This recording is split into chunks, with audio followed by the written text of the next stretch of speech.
The last UFC Fight Night was absolutely on fire. Did you see it? And we have to talk about some of the fights from this card, right, Dave? Man, I still can't understand that KO against Lerryan Douglas. He was a huge favorite. In that main event, this UFC event delivered one of the best fights we've seen this year. Shout out to Hernandez and Rodrigues. Exactly. So let's talk about UFC Sacramento. Anthony Hernandez versus Gregory Rodrigues. Welcome to MMA TV, built for true MMA fans. First of all, we have to give this event some credit. Even though it was a fight night, it delivered some really good fights, a lot of finishes, several knockouts, and some great performances. Yeah, man, I was watching the prelims, and there was this one guy who dropped his opponent with a punch that I thought actually hit the guard. What was his name? Marcio Barbosa. That guy is brutal. I actually had to watch the replay to understand what happened. The punch hit Ryan Kuze on the top of the head, but it didn't even land on the kind of spot where you'd normally expect a knockout. And somehow, it still dropped him. That shows you how insane Barbosa's power is. Apparently, all he needs is one shot.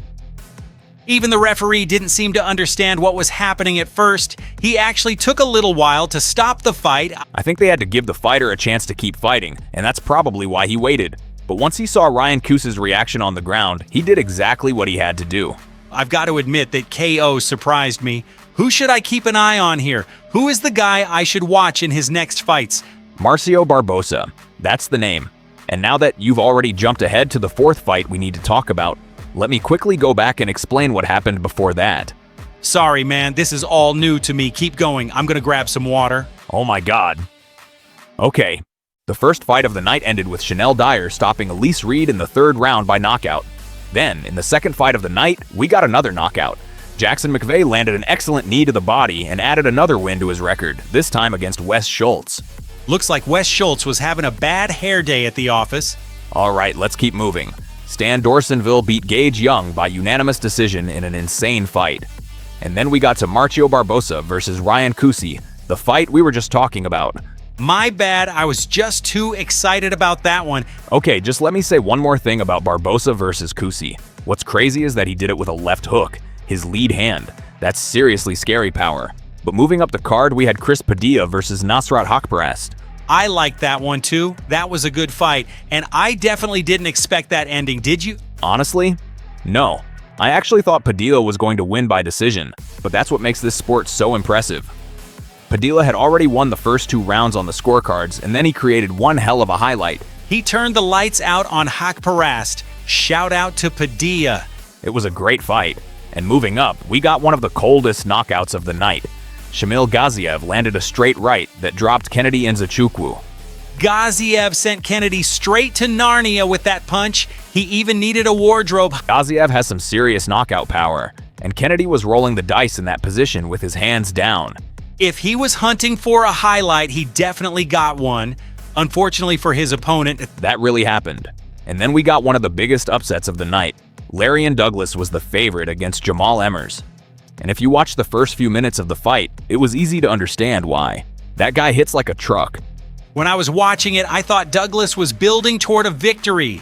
He was closing the distance and moving forward, then suddenly, what happened with that punch? I think we had that impression because Douglas was clearly landing the harder shots and constantly moving forward, so it was easy to think he was controlling the fight. But Emmers was working too. He deserves a lot of credit. He knocked out a guy with that kind of power, and he did it with intelligence. He created a highlight of his own, so I've got to give Emmers his flowers. Looking at it that way, you're right, shout out to Emmers. But Douglas went down in a really strange way. I still don't understand exactly what happened. I don't have any information about it either. But judging by his reaction at the moment of the punch, it looked like there could have been an injury involved. Oh man, if that's what happened, Emmers still deserves a ton of respect. What a punch. Absolutely. Emmers put on an excellent performance. And now we're getting into the main card. Anthony Wint defeated Terrence Chapman in brutal fashion, finishing him with an arm triangle in the first round. He put Chapman to sleep. Brutal. Yeah, man. What a fight night.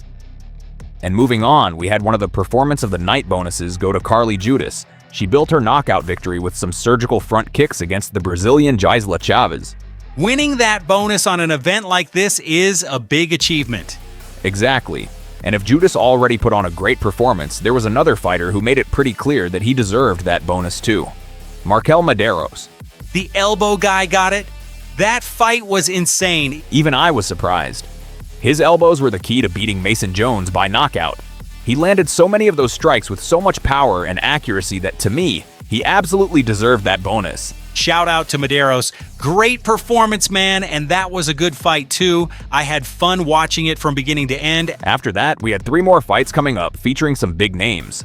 The next one was Reinier de Ridder versus Roman Dolidze, and this fight meant a lot for both guys. De Ridder was coming off 2 straight losses, while Dolidze needed a win to prove he still belonged among the top contenders in the UFC after some recent losses. I've got to say, Reinier, the quitter, is still hard to beat. Even after those losses and even with his strange striking, he's still alive in the UFC. Yeah, man. And de Ridder got another victory by knockout, this time in the first round. He's still a problem for anybody who has to fight him. And moving up, we had a heavyweight fight that showed Petrino really belongs at heavyweight. He defeated Serghei Spivac by unanimous decision. He had a really good first round and showed a lot of intelligence as the fight went on. Okay, but that fight was boring. In the first round, he showed some serious power. That's what I want to see. I get it.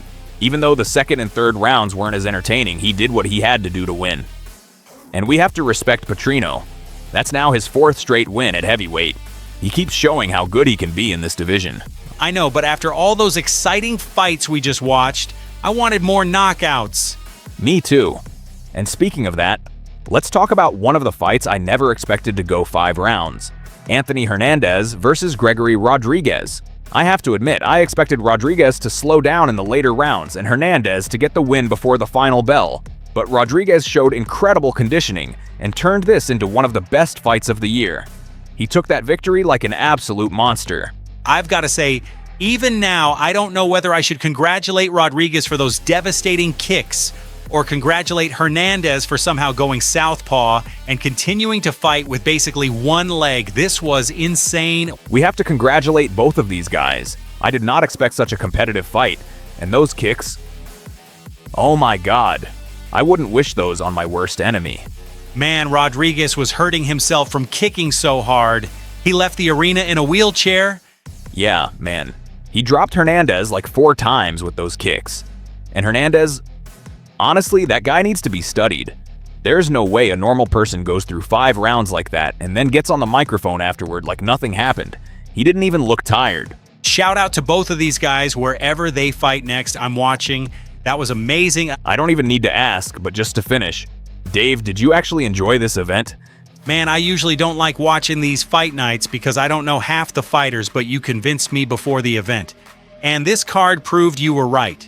At least this time. I told you, and I'll convince you to watch the next one too. And you guys watching this video all the way to the end. Hit that like button. It really helps the channel. And subscribe too. Maybe Zach will bring me back again. I don't know. Maybe Dave, just maybe. Thanks for watching. We'll see you in the next one. Bye, guys. Peace.